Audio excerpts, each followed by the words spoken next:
Here, U is so kosbaar, so heilig en so almagtig en wie is ons as mense kinders dat ons dit in U teenwoordigheid kan waag? Ons is hulle wat vrygekoop is,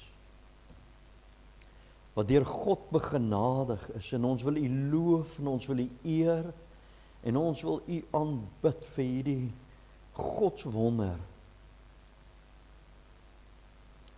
Dat U 'n sondaar losgekoop het, vrygekoop het en dat U 'n sondaar, 'n nietige sondaar, vyand van God,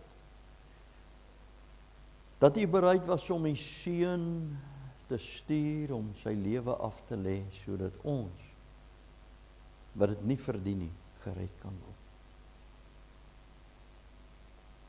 Hoe dankbaar is ons dat ons vanaand in U goddelike teenwoordigheid kan vergader. Ons weet, U is hier, deur U Gees, en ons wil U dank daarvoor. Wat 'n voorreg. Laat toe, Vader, asseblief, dat ons U vanaand ervaar, dat ek kan voel hoe die Here aan my hartsdeur klop. Hoe U aan ons siele karm. Kom Here, kom doen die werk in ons wat U wil. En laat die woord bereik dit waartoe U dit uitgestuur het. Sal nooit ledig terugkeer na homself. Ons wil U loof. U die driemaal heilige, die almagtige, die ewige, soewereine God wat aanbiddingswaardig is. Aan U kom toe lof, eer en heerlikheid tot in alle ewigheid. En ons is so dankbaar dat ons kan deel hê en deelneem aan die aanbidding van die Lam, die aanbidding van God die Vader. Dat daar in ons 'n begeerte, 'n goddelike begeerte is om dit te doen. Dat dit nie vir ons vreemd is, dat ons tonge U wil verheerlik en ons loof U daarvoor. Kom Vader asseblief, laat hierdie woord vanaand diep in ons harte praat. Dankie dat U vir my genade gee en wegsteek agter die kruis. Ek is so afhanklik van U Gees om vanaand hierdie ou kleipot net te gebruik, dat die woord sal spreek, is my begeerte. Dit bid ek in Jesus se wonderlike, heilige, soewereine en almagtige naam. Amen.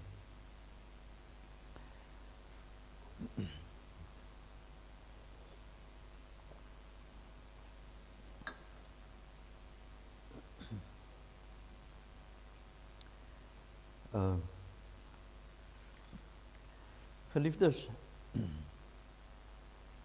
godsdienstig, maar verlore, wat 'n gedagte.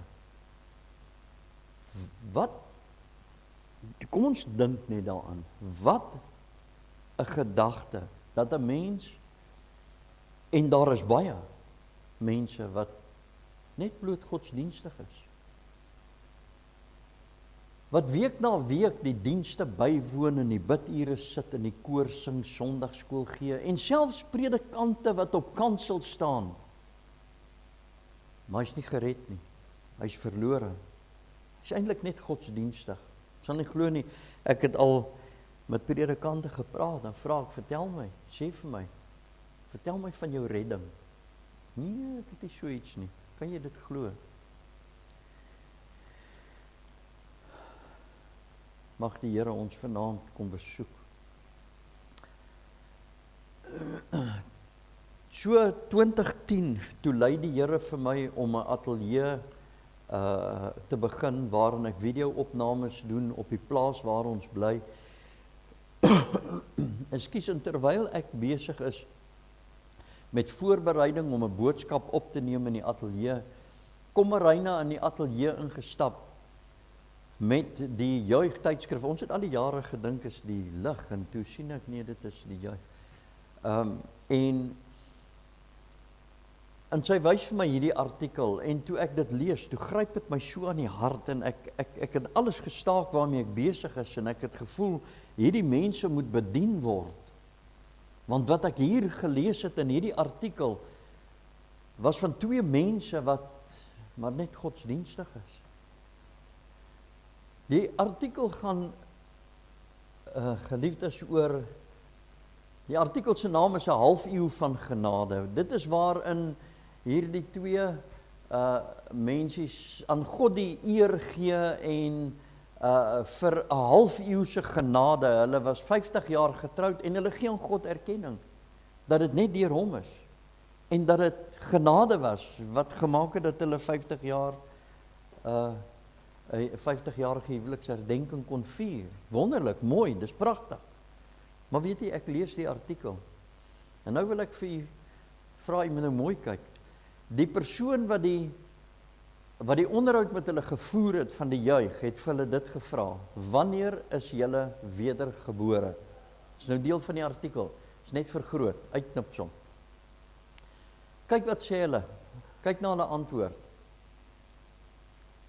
Nog nooit het ons die nodigheid daarvoor gesien nie. En die tweede ding wat hulle sê, ons is albei van mening dat ons Christelike opvoeding en leefwyse as ook ons geloof dieselfde betekenis het. Geliefdes, dit sê vir my, hierdie 2 mense het nie die vaagste benul wat redding behels nie. Nog nooit die nodigheid gesien vir die wedergeboorte. Geliefdes, dit, terwyl God se woord sê, as iemand nie weergebore is, kan hy die koninkryk nie ingaan nie. Dis die toegangsvereiste om die koninkryk van God te sien, maar ook in te gaan. En hulle sê, ons het nie die nodigheid daarvoor gesien nie. Hoe geweldig. Dan vra ek myself die vraag af, waaraan was hierdie 2 mense blootgestel vir 50 jaar, dat hulle dit gesê het? Dis die eerste ding nie. Die ander ding wat ek aan gedink het, is wat 'n ontsaglike ontnugtering moet dit nie vir 2 mense wees, wat al die jare hulle alles gegee het vir die kerk, en godsdienstig was, en hulle maak hulle oë eendag in 'n verlore ewigheid oop. Hoe geweldig. Mag God vir elke predikant en pastoor en bedienaar van die woord genade gee, dat hulle die evangelie sal verkondig soos hy geskryf staan. As daar 'n boodskap is, geliefdes, wat jy nie meer in die kerke vandag hoor nie, dan is dit die wedergeboorte. Nou dank die Here, in die EG Kerk het hoor ons dit baie, bekering, redding, wedergeboorte. Ons hoor dit baie, ons sê dit ook baie vir mekaar. Maar ons beweeg tussen baie gemeentes en baie kerke, en ek wil vir julle sê, daar's tye wat ons by die kerk uitstap, dat ek vir Marine sê, ek kan nie glo dat die ou so net diskant die wedergeboorte omdraai. Dit is so asof hulle bang is om my woord bekering, asof hulle bang is, hulle gaan iemand aanstoot gee. Hulle wil nie daaroor praat nie. Ek het so 7 jaar terug, toe het ek 'n predikantskonferensie bygewoon. Dit was eintlik 'n seminaar oor evangelisasie in in Wellington, waar daar 'n klomp NG predikante was. En toe het een van die predikante wat toe nou daar sit, wat eintlik die hele storie gelei het, toe het hy dit gesê, en dit was skokkend. Hy sê dat 80%, hulle eie statistiek, dis nie statistiek wat iemand, dis hulle eie statistiek, 80% van hulle belydende lidmate het geen geloofsekerheid nie. Dis geweldig. Dit kom uit, hy was 'n moderator gewees in die NG Kerk, en hy sê, 80% het geen geloofsekerheid. Wat word dan gepredik? En daarom kom Paulus nou vanaand, en ja, laat ek vir u so sê, toe ek daardie artikel lees, jy weet, dit gryp my so aan die hart, en ek dink, Here, as ek by elke gemeente waar ek 'n geleentheid kry om te bedien, wil ek graag met mense juis hieroor praat. Want ons moet vir onsself die vraag afvra, en dit is wat Paulus dan nou vir ons ook sê om te doen. En dit is, hy sê, ondersoek julle self of julle in die geloof is. Nou ons weet wat hier gebeur het, mense het vir Paulus aangeval en sy saligheid bevraagteken, en toe het hy maar net gesê, ondersoek julle self. Maar in elk geval, hierdie woord is so van toepassing ook op ons vandag, dat ons onsself sal ondersoek en seker maak, ons is nie net bloot godsdienstige mense nie, maar dat ons in die geloof is, met ander woorde, dat ons wel gered is, want wat hy eintlik hierso sê, ondersoek julle self of julle in die geloof is, stel julle self op die proef, of is julle nie seker van julle self, dat Jesus Christus in julle is nie. Nou as Jesus Christus in jou is, dit is 'n term wat Paulus keer op keer gebruik in sy briewe, wat dui op redding. So wat hy eintlik sê is, ondersoek jouself en kyk of Christus eintlik in jou is. Is jy gered?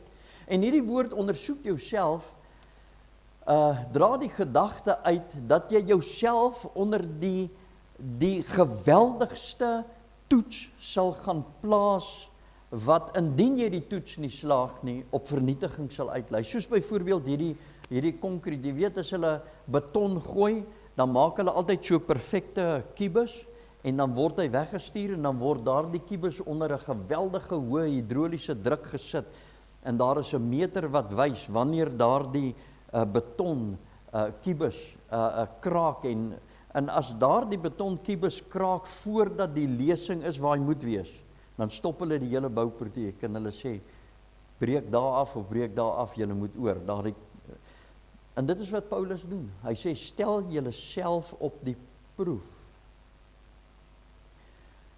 Matteus 18 vers 11 sê, want die Seun van die mens het gekom om te red wat verlore is. Geliefdes, 'n godsdienstige mens, wat nog nie wedergebore is nie, is verlore. En soos wat die Seun van die mens gekom het om sondaars te red, het hy ook gekom om die godsdienstige te red. Want die godsdienstige wat nie gered is of wedergebore is verlore. Wanneer ons dink aan hierdie begrip verlore, dan is ons geneig om te dink aan dronkaards, prostituie, moordenaars, diewe, egbrekers, wellustelinge. En ons is geneig om hulle te gaan soek, verlore mense in die agterstrate, in die bordele, by die kroe, by die dobbelsale. Dis waar ons hulle gaan soek. As ons praat van verlore mense. Maar geliefdes, die tragiese is dat jy verlore mense by die mees onwaarskynlike plek kan kry. En dit is binne in die kerk. Daar waar die evangelie verkondig word, daar waar die woord uitgaan. Ek wil met u kom praat oor 4 groepe. Gaan vlugtig 3 groepe hanteer, en dan die 4de groep gaan ons by stilstaan. Die eerste groep verlorenes binne in die kerk is die dwaalleraars. Die Bybel sê, hulle sal lankal opgeskryf vir die oordeel. Die Bybel sê ook, as iemand 'n ander evangelie verkondig, laat hom 'n vervloeking wees. Anathema is die eintlike Griekse woord. In ander woorde, dat hy onder die oordeel van God staan. En dan sê die Bybel ook, as hy enige iets kondoneer of goed praat wat God veroordeel het, sal hy dieselfde oordeel ontvang van dit wat hy goed praat. Met ander woorde, as ons dink aan die homoseksualisme, die mense wat preek dat homoseksualisme, daar's geen probleem daarmee nie, en, sal jy dieselfde oordeel ontvang. En as jy die woord sê, homoseksueel sal nie die koninkryk beerwe nie, wat beteken? Jy sal nie die koninkryk beerwe nie, jy gaan daai selfde oordeel ontvang, dit sê Romeine. Dwaalleraars, hulle is lankal, sê Judas, opgeskryf vir die oordeel. Hierdie mense is totaal verlore in die kerk. Dan is daar die wat as broeders bekend staan, sê 1 Korintiërs 5 vers 11, maar hulle lewe 'n sondige lewe. Met ander woorde, hulle praktiseer sonde, hulle lewe 'n lewe van sonde. Dit is wat Paulus sê in 1 Korintiërs, hy sê so duidelik, hy sê as iemand as 'n broeder bekend staan, maar hy is 'n hoereerder en 'n dronkaard en, jy hoor, Hy staan as 'n broeder bekend, maar wat is hy eintlik? Hoereerder. Hy sê, so 'n persoon, sê die Bybel, mag ons nie eers saam eet nie, want hy sal die gemeente besoedel, dis wat die woord sê. 1 Korintiërs 6 vers 10 sê Paulus, hy sê, hoereerder sal die koninkryk van God nie beerf nie. Nou geliefdes, as daar 'n persoon in 'n gemeente is, wat as 'n broeder bekend staan, maar hy lewe 'n lewe van sonde, praktiserende sonde, dit is sy lewe, sê die woord van God, hy sal die koninkryk van God nie beerf nie, hy is verlore. Geliefdes, dan is daar die derde groep, die wat vasgevang is in 'n werke godsdiens. Met ander woorde, hulle probeer om God te behaag deur meriete op te bou en 'n mooi lewe te lewe. En weet jy wat sê Galasiërs 5 vers 4 van mense wat probeer om hulle saligheid te verdien? 'n Geweldige ding.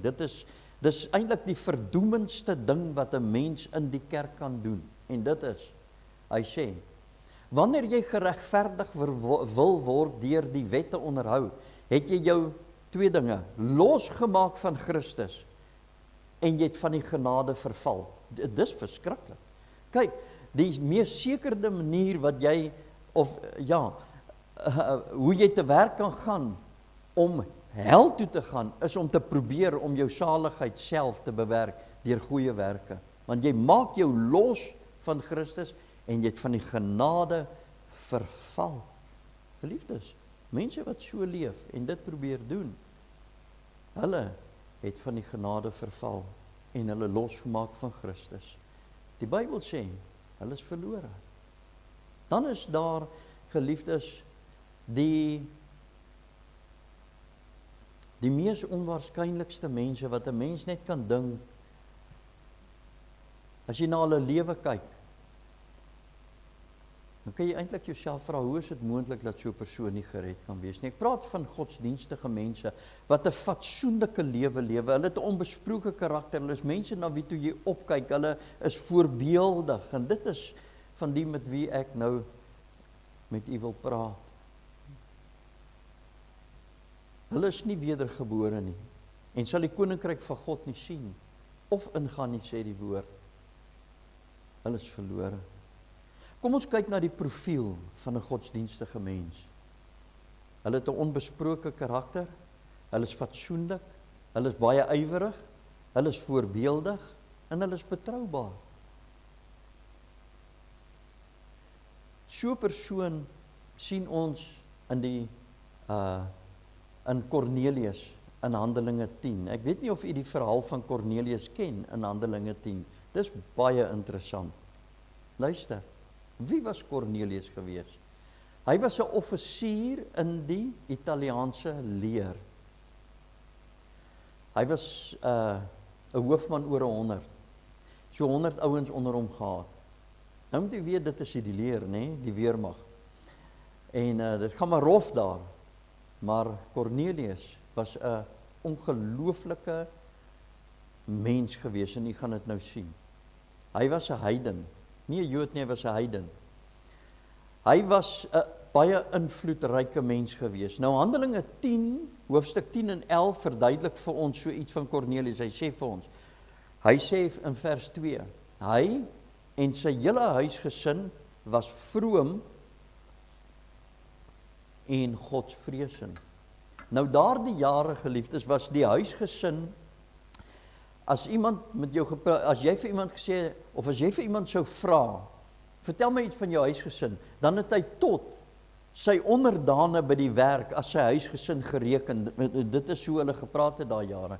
So, die ouens wat onder Cornelius gedien het in die leer, was gereken as sy huisgesin. En wat sê die Bybel hierso? Kyk gou. Hy en sy hele huisgesin was vroom en godvreesend.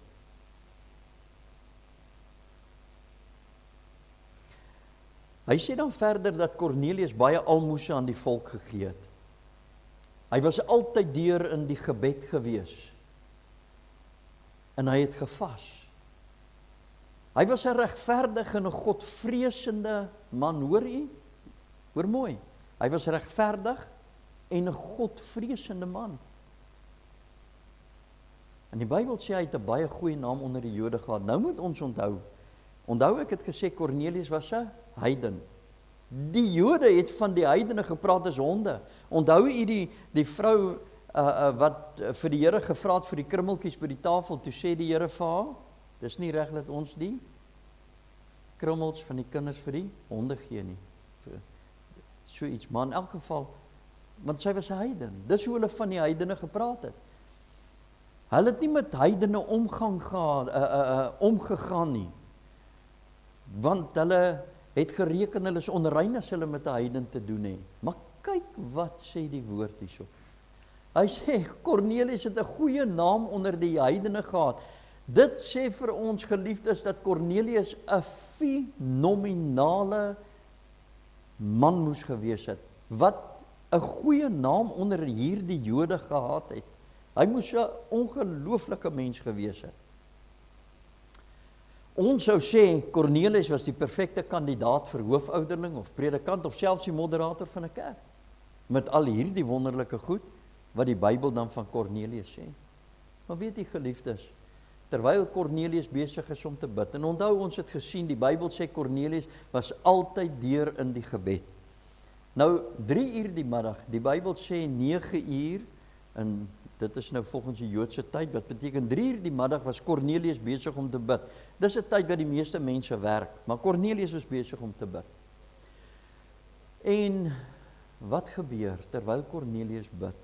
Toe stuur God 'n engel na Kornelius toe met 'n boodskap. Ons lees daarvan Handelinge 10 vers 5 en Handelinge 11 vers 13 en 14. En God stuur 'n engel met 'n absolute boodskap wat Kornelius moet hoor. Wat was die boodskap? Handelinge 11 vers 13. Die engel sê vir hom, stuur manne na Joppe. En kom ek verduidelik gou vir. Kornelius het in Caesarea gebly. Joppe was 'n klein vissersdorpie, nie baie ver daarvan af, en Petrus was besig om daar af te sonder en te bid. En nou sê die engel vir Kornelius, hy sê, stuur manne na Joppe en laat haal vir Simon, wat ook Petrus genoem word. En kyk nou, hy sal woorde tot jou spreek, waardeur jy en jou hele huis gered sal word. Maar wag nou so 'n bietjie. Ek bedoel, praat ons dan nou nie hier van 'n vroom en 'n godvreesende man nie is. Kyk, ek wonder wat Kornelius ons weet die engel het 'n boodskap, maar is hy nou nie by die verkeerde adres nie. Want ek bedoel Kornelius, weet jy met wie praat jy hier? Jy praat hier met 'n vroom godvreesende mens. Wil jy nie gou 'n draai daar by die Jode gaan maak en 'n bietjie by hulle gaan uitvind wie is ek nie? Hulle sal vir jou sê, weet jy dat ek almoses gee? Engel, weet jy hoe vas ek? Weet jy hoe bid ek? Maar nee. God het 'n engel na Kornelius toe gestuur, want Kornelius was net godsdienstig, maar verlore.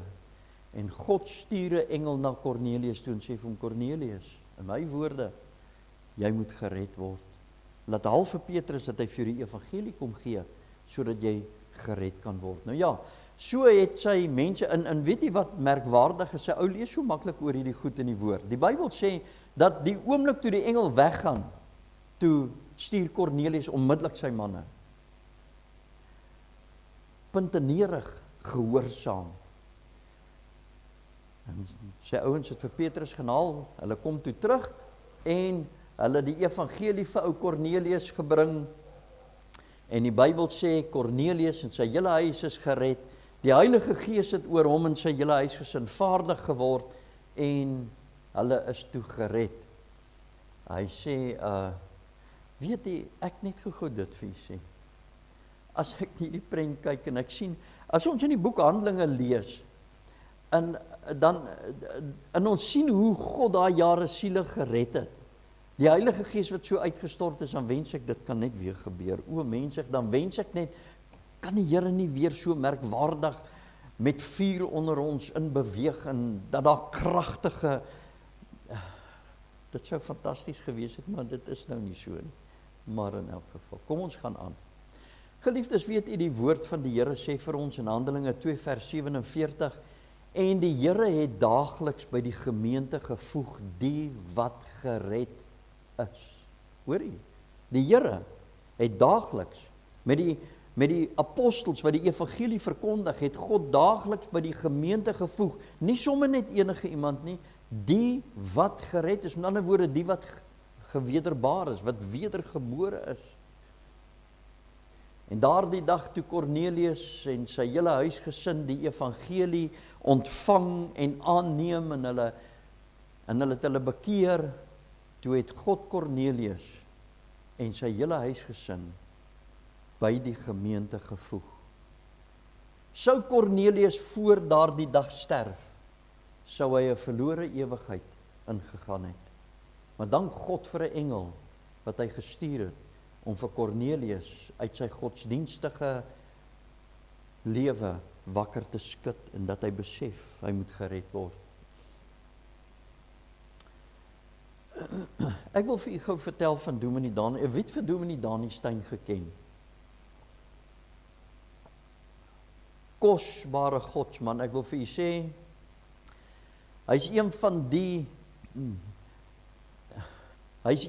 predikante wat waarlik, ek wil vir u sê, hy het 'n boodskap gebring en hy het nie geskroom of geskaam. Ek kan onthou, hy vertel eendag van 'n diner wat by die skool gehou is en die persoon wat die toesprake lewer, die seremoniemeester, was besig om sy gestiewe grappe te vertel en Dominee Dani sit daar, hulle sit almal by hulle tafels en kos word uitgedeel. En hierdie persoon is besig met sy gestiewe grappe en Dominee Dani sê hy besef, sy sondagskoolskinders sit hierso en luister na hierdie man se gesprekke en hy weet net, hy kan dit nie toelaat nie. En sy vrou het net die trek op sy gesig gesien en sy sê net vir hom, papa asseblief, toe weet sy, hier kom 'n ding. En hy staan daar op en hy gaan bestraf daai man in die naam van die Here voor, maar hy smash daai hele bedryf op. Hulle sê dit was omtrent chaos geweest. Toe moet hy dan self vertel. En die volgende dag toe gaan klop hy aan daai man se in so per toeval. Daai ou was toe een van sy ouderlinge. En die volgende dag toe sy na sy huis toe en hy gaan klop aan die deur en hy toe daai ou die deur so doen, nie Dani sê toe pomp hy hom so teen die bors en hy sê jy is op pad hel toe. Dit was Dominee Dani Steyn. 'n man wat waarlik nie geskroom het nie, hy was onverskrokke vir die Here. Maar weet jy, hy vertel hy in een van sy preke, Dominee Dani is nou al oorlede. En hy het gewerk tot, ek wil vir u sê, sekere dag voor sy dood, oud geword, ek dink oor die 90, maar in elk geval, hy vertel hoe 'n oom en tannie, wat in sy gemeente sy regterhand was, dit was 'n paartjie, kosbare mense, na wie toe die gemeente opgekyk het, en hulle was voorbeeldig, fatsoenlik, en hulle was, kyk, jy het nie eens nodig om te twyfel, is die twee mense gered nie. Hy sê in een aand, hy het net in die bed geklim hier by 11:00 en hier lui sy foon. En toes dit die tannie en sy huil. En sy sê, Dominee, jy beter baie gou kom. En hy dink nou, wat op die aarde kan dit wees? Hy het aangetrek en hy's onmiddellik, hy sê, hy's in sy kar en daar ry hy. Nou, terwyl hy ry, sê hy, nou dink hy nou wil die twee nou skei, of wat gaan aan? Wat kan nou so erg wees, dat ek nou 11:00 die aand moet gaan, en is die oom dood, of die goed maal in sy kop.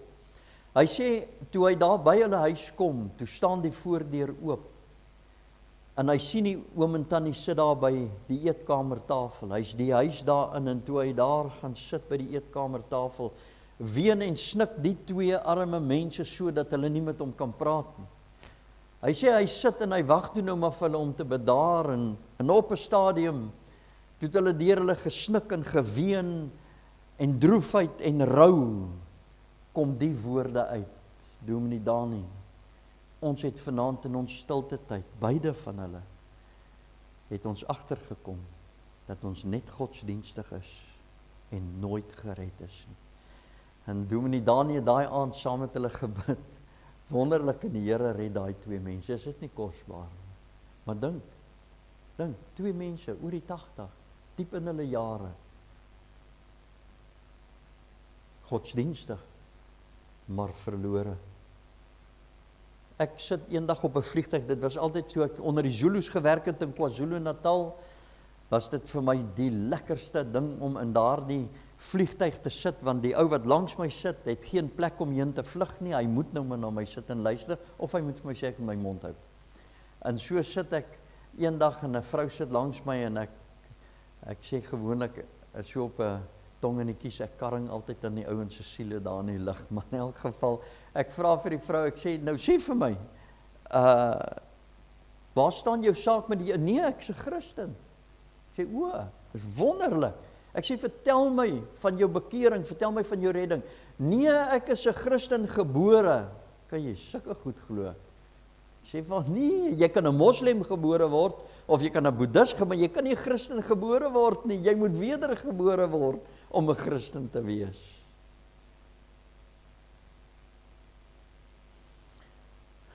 Dis 'n kosbare man daai nie. O, hierdie Dominee Rudy, ek luister met lus as hy preek. Hy het vir my so 'n lekker manier van bedien. Hy is so lewendig, so, ek geniet dit. Maar in elk geval, Dominee Rudy vertel toe hy, jy ken miskien sy verhaal, toe hy aangeneem en voorgestel moet word, nou ek kan nie onthou by wat, ek dink dit was die, ja ek weet nie, ek kan nie onthou wat die kerk het was. Maar toe vra hulle nou, jy weet ons met aanneming en voorstelling en so, en hulle vra vir hom as 'n jong man, vra, en hy ken al die antwoorde, hy gooi hulle so uit, en die predikant, of hulle predikant, sê toe vir hom, jong, dis duidelik, jy ken nie al die antwoorde, maar ek weet nie of jy die Here ken nie. En toe weier die predikant om hom voor te stel in die gemeente.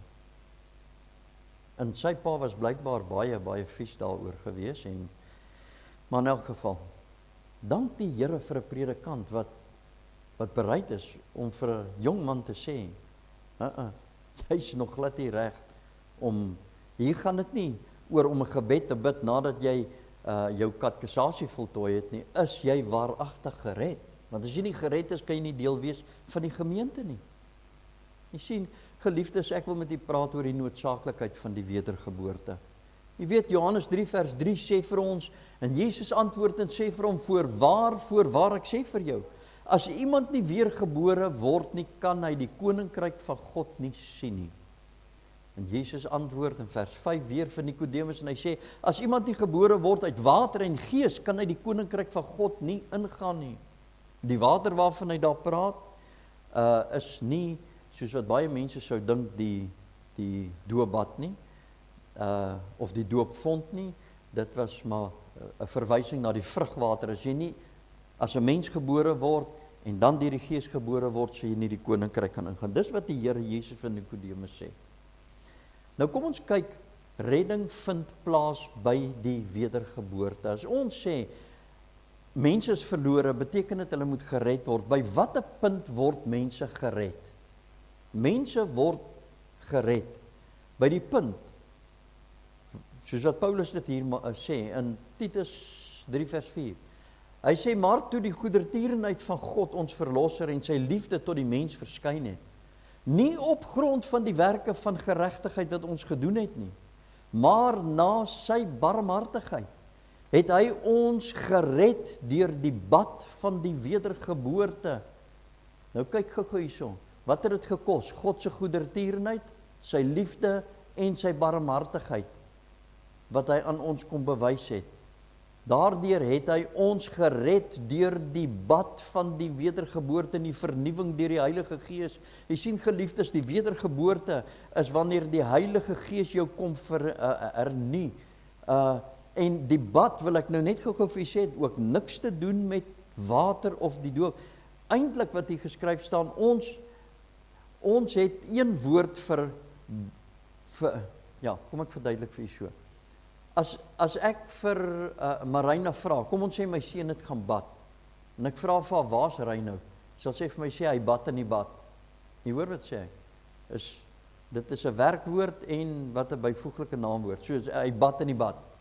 Maar in Grieks het hulle verskillende woorde vir bad en was. En die eintlike Griekse woord wat hier geskryf staan is was, die afwassing van die wedergeboorte. Met ander woorde, dis wanneer God jou sonde afwas. Dit is wat hierdie woordjie bad bedoel. Goed, redding vind plaas by die wedergeboorte. As jy nie wedergebore is nie, is jy nie gered nie.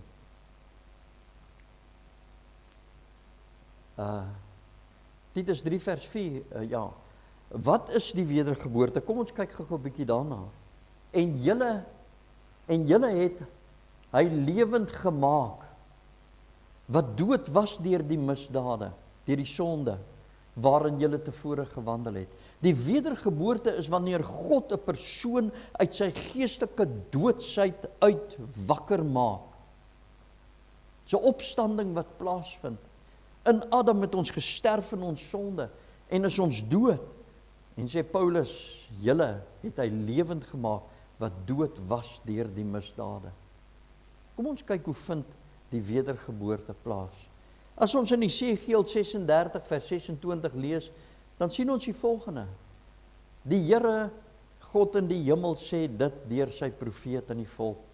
Hy sê, en ek sal julle 'n nuwe hart gee, 1, en 'n nuwe gees gee in julle binneste, 2. En dan sal ek die hart van klip uit julle vlees wegneem en julle 'n hart van vlees gee. Op ander plekke in die Bybel praat hy van die besnydenis van die hart. As ons in Deuteronomium gaan sien, dan sien ons nadat die Here vir Moses 'n klomp opdragte gegee het en die wet en dan sê hy vir Moses hierdie woorde. Hy sê, en ek sal julle harte besny sodat julle my wet kan onderhou. In ander woorde, sonder die besnydenis van die hart, sonder die wedergeboorte is dit onmoontlik om God se wet te onderhou. Hoekom? Want ons is net bloot nie daartoe in staat nie. Want jy sien wat gebeur wanneer God ons harte besny, dan word ons toegerus deur die inwoning van die Heilige Gees, en die Heilige Gees kom deponeer 'n liefde in ons hart vir God. En wanneer daardie liefde vir God in ons harte posvat, dan het dit 'n reaksie in ons, en wat is dit? Ons wil gehoorsaam wees, ons wil in die lig wandel. Want Johannes 14 vers 21 sê vir ons, 21 en ek dink 24 sê, hy wat God liefhet, bewaar sy gebooie. Hy wat God nie liefhet, bewaar nie sy gebooie. Sien waar, as jy God liefhet, dan wandel jy in gehoorsaamheid. Maar daardie liefde kry jy nie sommer net omdat jy kennis geneem het van God en omdat jy kennis opgedoen het. Jy kry dit omdat God self jou hart kom besny het en aan jou die wedergeboorte geskenk het. Jou uit daardie geestelike slaap, daardie doodsheid van jou wakker gemaak het. Esegiel 36 vers 27 sê, en ek sal my gees in julle binneste gee en sal maak dat julle in my insettinge wandel en my verordeninge onderhou. Dis die besnydenis van die hart. Dit is waar God kom en hy doen die werk in die sondaar. Die Bybel sê vir ons, want julle is wedergebore, nie uit verganklike saad nie, maar uit onverganklike, deur die lewende woord van God, wat tot in ewigheid bly. Geliefdes, die woord van die Here speel 'n ongelooflike belangrike rol in die wedergeboorte in mense se lewe. Dit is deur die woord wat mense gewederbaar word. Dit is die onverganklike saad.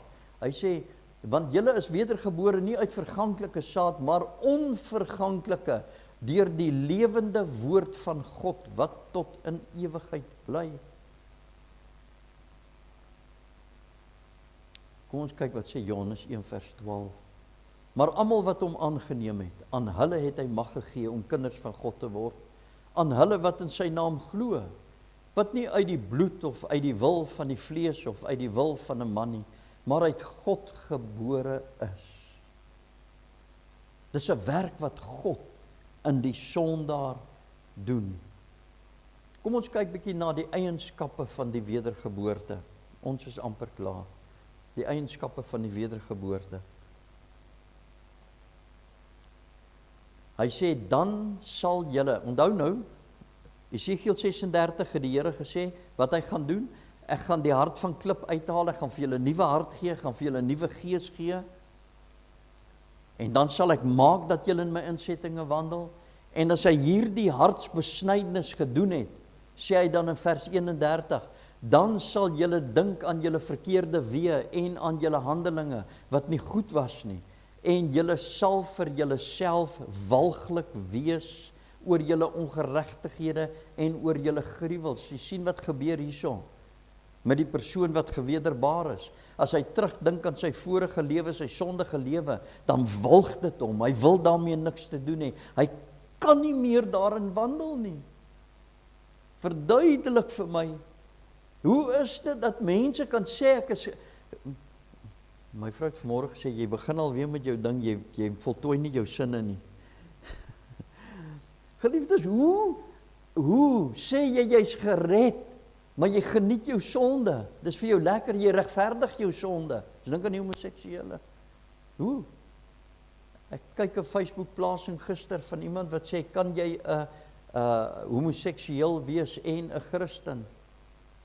Wel, jy kan sit met daai begeertes na 'n ander man, maar as jy dit beoefen, is daar nie 'n manier nie. Want die woord van God sê, jy sal vir jouself walglik wees. Jy kan nie daarin leef nie. Dit is totaal geheel en al onmoontlik vir 'n kind van God om volhardend in sonde voort te leef. Sonde. Kom ek sê vir u, wanneer ek met 'n homoseksueel te doen het, of enige iemand wat, soos die Engelsman nou sou sê, for that matter, in 'n bepaalde sonde leef, en hy sukkel om vry te kom, dan is daar 'n paar goed waarna ek kyk, om wel vas te stel, of die ou werklik gered is. Weet jy wat is dit? Die een is, besef hy dit is 'n sonde. Die tweede, is hy bedroef oor sy sonde. Die derde, het hy 'n begeerte om te breek met daai sonde. Die vierde, stry hy 'n stryd teen die sonde. En die vyfde, is ervaar hy dat sy sonde skeiding tussen hom en God bring. Want weet u geliefdes, daardie eienskappe kry jy nie by 'n sondaar nie. As ek vir 'n persoon vra wat regtig worstel met 'n binding in sy lewe, en hy daai 5 eienskappe, dan is daai man so seker gered as wat kan kom. Want God het hom toegerus, en hy walg, hy's gewalg deur sy sonde. 2 Korintiërs 5 vers 17 sê, daarom as iemand in Christus is hy 'n nuwe skepsel. Ons kyk na die eienskappe van die wedergeboorte. Die ou dinge het verbygegaan. Kyk, dit het alles nuut geword. Dis hoe dit lyk wanneer iemand gered is, wanneer iemand gewederbaar is. 1 Korintiërs 6 vers 10 sê, moenie dwaal nie. Geen hoereerders of afgodedienaars of egbrekers of wellustelinge, sodomiete, diewe, gierigaards of dronkaards of kwaadsprekers of rowers sal die koninkryk van God beerwe nie. Luister nou wat sê hy, vers 11. En dit was sommige van julle. Hoor u? Dit was sommige van julle. Julle is dit nie meer nie. Julle was dit, maar nou is julle gewas. Nou is julle geheilig. Nou is julle geregverdig. Julle is nou kinders van God. Nou, vroeër was julle duisternis, maar nou is julle lig. Wandel soos kinders van die lig. Matteus 7 vers 23. En ek sluit af met hierdie gedagte, geliefdes, wat 'n verskrikking. Ek kom weer terug na daardie 2 mense, naai artikel in die juig.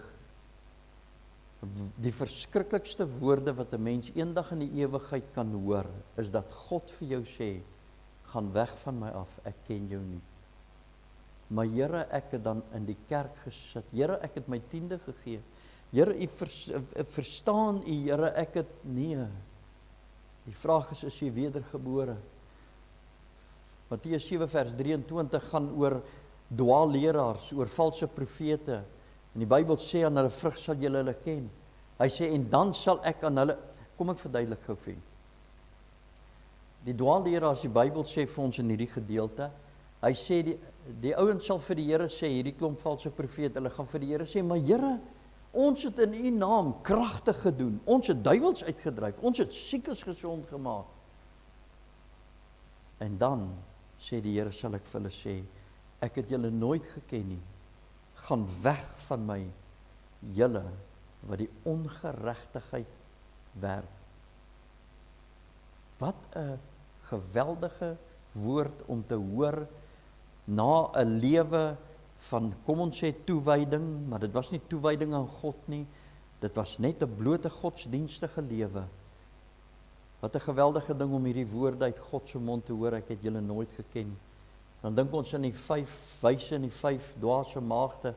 Daar word so baie bespiegel oor wat die olie beteken in die kanne en die lampe en die die en die daai en die wit rokke en wie weet wat alles. Geliefdes, daar's net een les wat ons leer uit die 10 maagde. Net een, en dit is: voorwaar ek sê vir julle, ek ken julle nie. Dis die verskil. Wat was die verskil tussen die 5 wyse en die 5 dwaase maagde? God het die 5 dwaase maagde nie geken nie. Hulle was nie gered nie. Hulle was deel van die span. Hulle het dieselfde gelyk, dieselfde gedoen, maar hulle was nie gered nie. God het hulle nie geken nie. Dan kom ek terug na die teks waarmee ons begin het vanaand, geliefdes. Die woord van die Here sê: ondersoek julle self of julle in die geloof is. Stel julle self op die proef, of is julle nie seker van julle self dat Jesus Christus in julle is nie? As julle ten minste nie verwerplik is.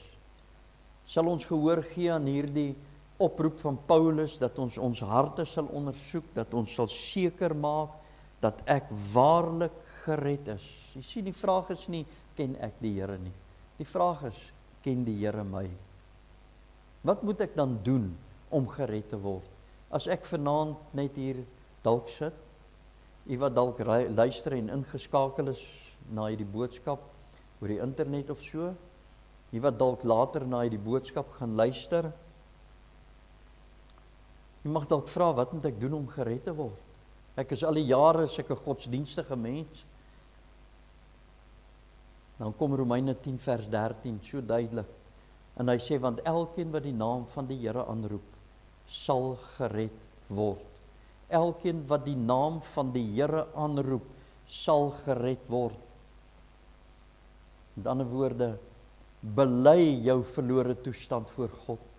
Bely voor hom dat jy dalk probeer het om jou eie saligheid te bewerk deur goeie werke. Bely wat nodig is om te bely, maar meer is dit, kom na hom toe en besef net, hy is jou enigste hoop om gered te word, en roep hom aan, neem hom aan, as jou verlosser en saligmaker. Jesaja sê vir ons so mooi in Jesaja 55 vers 6, hy sê, soek die Here terwyl hy nog te vinde is, roep hom aan terwyl hy naby is. Soek die Here, wanneer? Terwyl hy nog te vinde is. Roep hom aan, wanneer?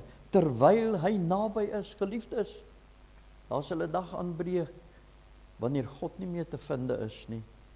As jy nie gered is nie, en jy kom agter, ek is net 'n godsdienstige mens, nou is die tyd van welbehae, sê u woord. Jeremia 29 vers 12. Dan sal julle my aanroep en heen gaan en tot my bid, en ek sal na julle luister, sê God vir sy volk, Israel. En dan vers 13, en julle sal my soek en vind. En hier is die voorwaarde. As julle na my vra met julle hele hart. As julle na my vra met julle hele hart. Wat moet ek doen om gered te word? Hy wat die naam van die Here aanroep, sal gered word.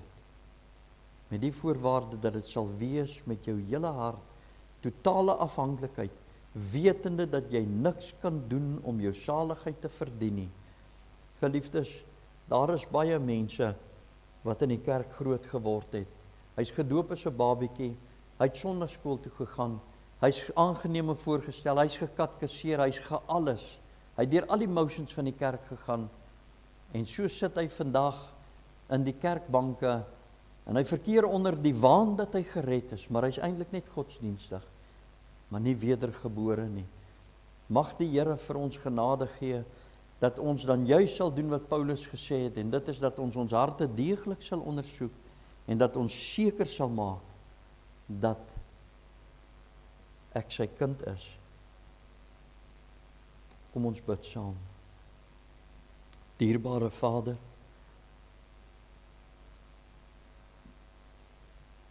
Dankie vir u goddelike genade. Dankie vir die goddelike reddingsplan.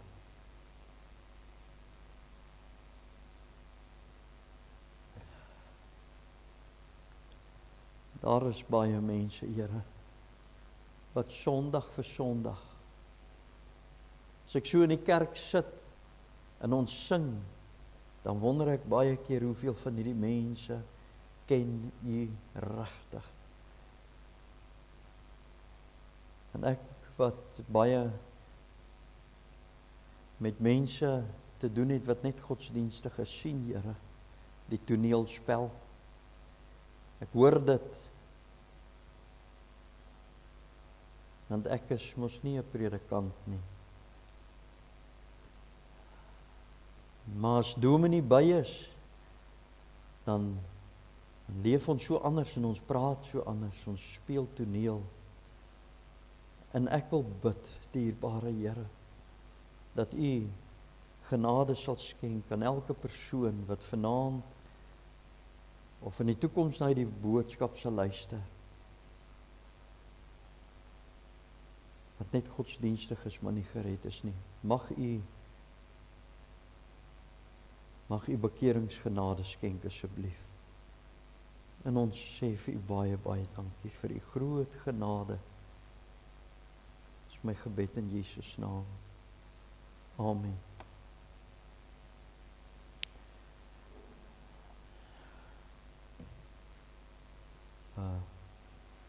Liefdes, ek wil tog maar net voordat ons vandag wil ek het vergeet om vir u te sê, my vrou het gevra dat ons net vir u moet noem, my seun is besig om teologie te swat in die Kaap by Mokanyo College en hy sit met 'n groot probleem en dit is hy het nie verblyf nie. Mokanyo College is daar in Observatory en hy soek blyplek daar in die omgewing. As u dalk weet van mense wat kamers uithuur of wat hom kan akkommodeer of 'n buitekamer selfs het, hy is bereid om, ek wil amper sê, saam met die hond in die hok te gaan slaap, dat hy net kan leer, dat hy net 'n slaapplek het. As u dalk weet van iemand in daai area, sal ek baie bly wees as u vir ons kan laat weet, dat ons vir hom net geholpe kry. Maar nou ja, geliefdes, baie, baie dankie. Ek waardeer regtig dat u vir my genooi het en vir die goddelike voorreg om u te kon bedien en stuur my dank en waardering ook aan Dominee. Ek sal ook vir hom sê dat hy sy gemeente so aan my toevertrou om hulle met die woord te bedien. Mag ek vir u vra dat hierdie boodskap en elke boodskap wat uitgaan, dat u werk daarvan sal maak, om dit in die hande van mense te sit wat u weet dit dalk nodig het. Onthou ek het verlede week of die vorige keer met u gepraat oor evangelisasie. Hoe maklik is dit om dit te doen?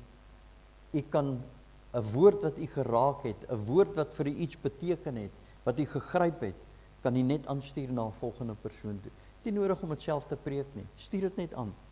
En daardeur kan u baie siele nog in die koninkryk van die Here inkry deur net 'n preek aan te stuur vir 'n volgende persoon. Mag die Here vir u seën, mag die Here hierdie gemeente uit sy nate uitseën, dat hierdie plek te klein word, dat julle met mure uitbreek en mag die julle te kosbare predikant wat ek geniet. Ek weet nie, ek net gou vir u ietsie sê. 2 jaar terug het Dominee bedien by die konferensie en sy boodskap was vir my die hoogtepunt van die konferensie. En verlede jaar dieselfde. Daar was kosbare boodskappe wat uitgegaan het. Maar toe hy bedien, toe ek daar opstaan uit daai stoel uit, ek wil vir julle sê, dit was vir my die hoogtepunt van die konferensie, is daai boodskap wat hy gebring het. Ek dink die Here het vir julle 'n merkwaardige jong predikant, bekwame predikant gegee, en mag die Here vir u so ryklik seën. Stap 'n kosbare pad met hom, kyk na hulle, en die Here seën vir u ryklik, totdat ons weer kom ons sluit af. Kosbare Vader, wat 'n voorreg om as kinders van die Here by mekaar te kon kom. En as jy dalk iemand is wat nou vanaand nie